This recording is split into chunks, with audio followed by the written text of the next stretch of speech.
Okay, so what you might need is a single kick. So I'm going to roll again, and I don't get it, and now I get it. So I can fight him off, and now I can consider moving. Unfortunately, I do have to roll them all again because I need to get what's needed. So I have one of them. I need some chi. Timers are out. Let's try and do it. As you can see, it's getting very close in time. Now the slash, no damage to be taken. Let's roll again. Got another chi.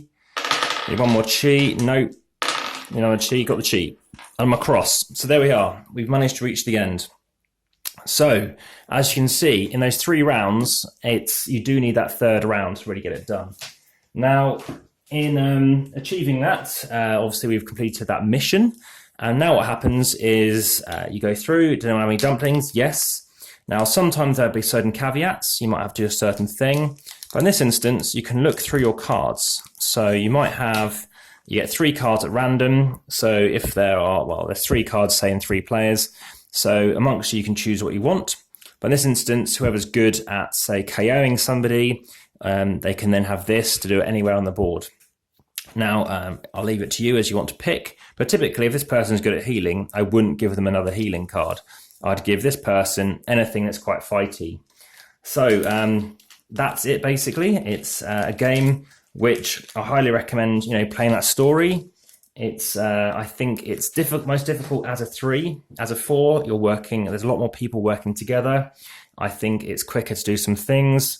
Of course, it gets more chaotic. I've talked about player 1 and 2 a bit easier. Get on to player 3, you're taking double damage, which is very tricky because somebody could easily, KO, and you've got to deal with that. So something to bear in mind. In terms of replayability, I found that, I've just created my own path, and you can play at your own kind of difficulty. In terms of the use of these tiles and actually, the coloration on them, I think it's very good. It's amazing how similar, those things work together. I haven't checked to see if something like that is part of it. The stories are really good, and there's chases. I think it's very effective. Just to let you know, this is like the standard edition. This isn't the deluxe Kickstarter edition. And I think these tokens are nice. I think they're all obviously all the same kind of round shape and size. I think what else is nice? The bosses are tough. I mean, you can do it on your own, and I don't think that's a bad issue. I like the fact that it doesn't take too long to set up, especially if one person's focusing on the tile layout and somebody else is focusing on certain requirements for these for certain missions. Then I've managed to get this game set up and played in a matter of minutes.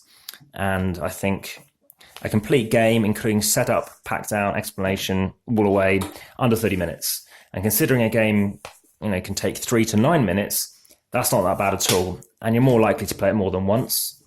In terms of the dice rolls, I find that even though, any game with dice, it comes down to a bit of luck, you're rolling them so frequently. I mean, in terms of that replayability, yes, 7 games in a row is fine.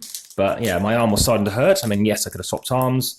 And in fact, I think the dice don't roll too far. And that's actually positive because otherwise, unless everyone has a dice tray or a dice tower, you are going to have them rolling all over the place otherwise.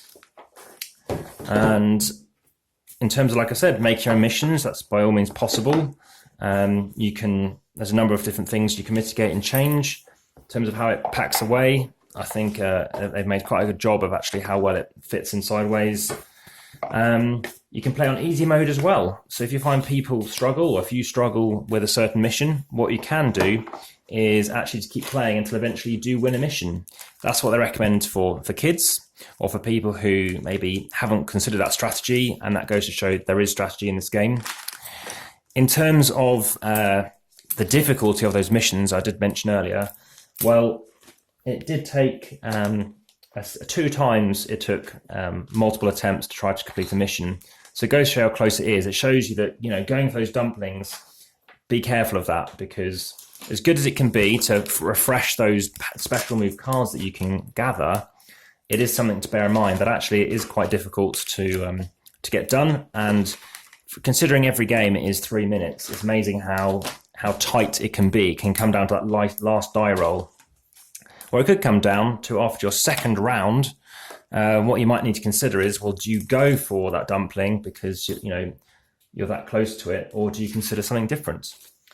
So there's lots to consider, and any game where there's lots to consider isn't a bad thing at all, in my opinion.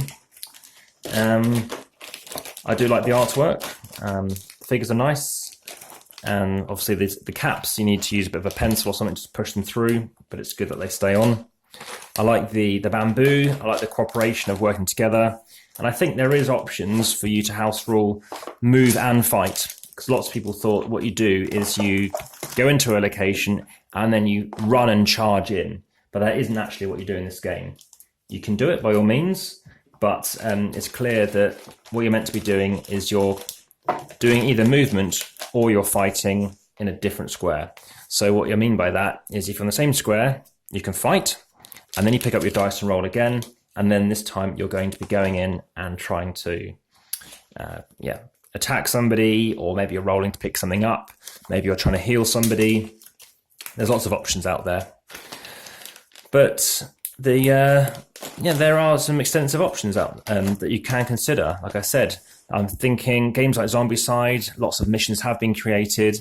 Modiphius is known for a good story arc. They're known for their IP. So there's games such as Conan, there's Thunderbirds. They've done a great job of those games. And I think in terms of new stories, and I think that's definitely possible. You've got Kung Fu Panda 2 and 3 that you can create into something as well. No weighing, because that was in the last video. But if you have any questions, please do let me know in the comments, and I look forward to getting back to you with any questions or queries that you have about it.